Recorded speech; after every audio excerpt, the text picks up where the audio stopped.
The separation of church and state is a philosophical and legal concept that defines the political distance between religious organizations and the state. It is based on the First Amendment of the U.S. Constitution, which prohibits Congress from making laws respecting an establishment of religion or prohibiting the free exercise thereof. The idea originated from opposition of the English Episcopal system, the English throne, and Enlightenment ideals.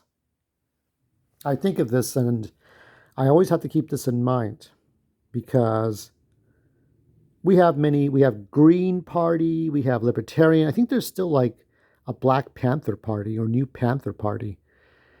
We have, I think, a Klansman Party. We have so many parties. Parties that cater to the Confederates, parties for independents, parties for libertarians, whatever party. Okay, but we're obviously concerned with the two main parties.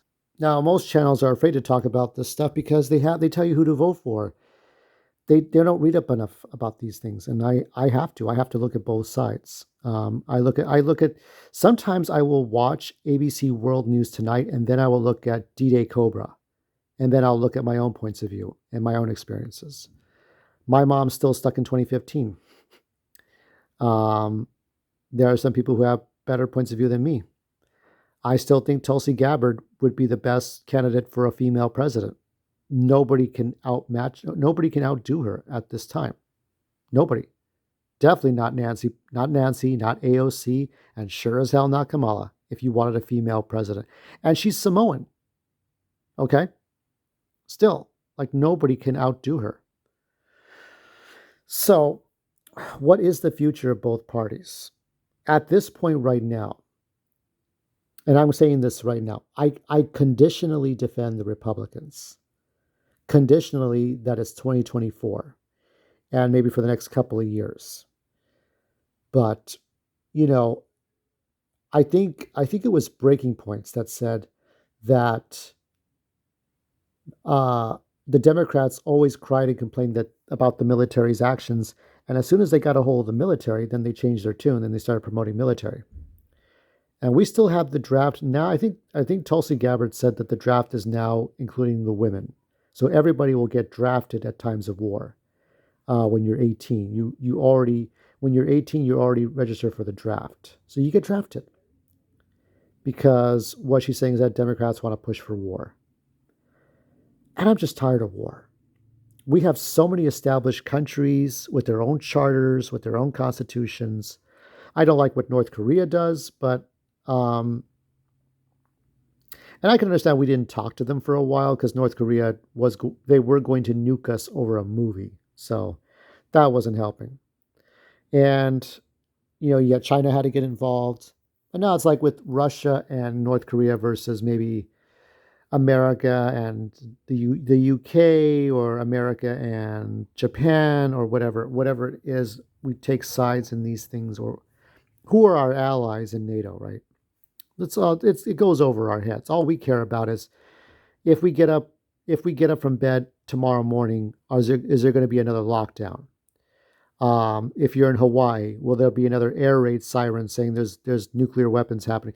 She talked about that too. Tulsi Gabbard talked about the false warning, the threat that was going to happen but didn't happen. It was that false alarm. People panicked. The panic was real though. So many different angles to look at. But I think in the future, we will have to deal with those Republicans who are Catholic versus the Christian traditional versus atheists and agnostics. I'm agnostic. Maybe there is a God, maybe there isn't.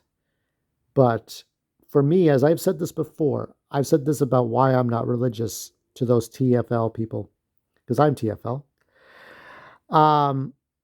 Good things happen to good people. Bad things happen to bad people. Good things happen to bad people. Bad things happen to good people.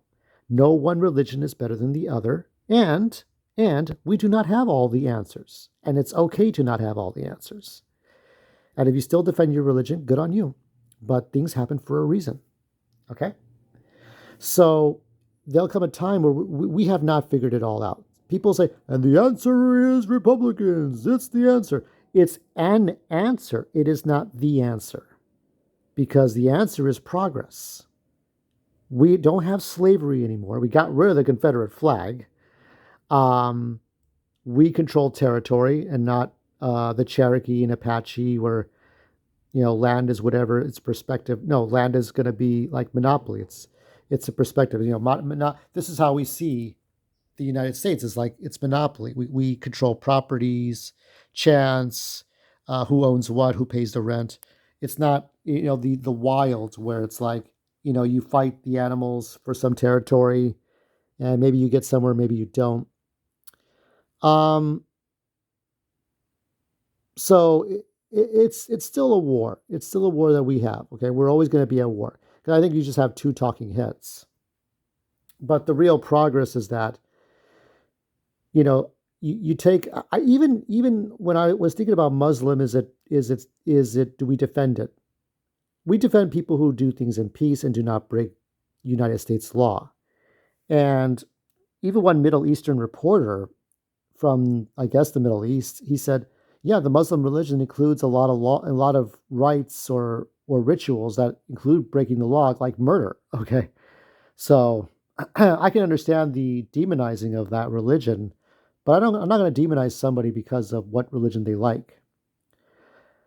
You got Judaism, you got Scientology, you got Luther, Protestants, New Baptist Church. So church and state separated is a good thing, but it's also good to review the positives of each and every religion. Buddhists take the best of every religion. That's what Buddhists do, right? So that's what the law has to do, is take the best of every religion and incorporate that as a law. But because the nature of every religion will kind of demonize each other, it's always good to keep them. It's always good to have healthy arguments. I'm not sure if I can find this. Maybe I can. Here, it's not only about civil rights, but also about religion.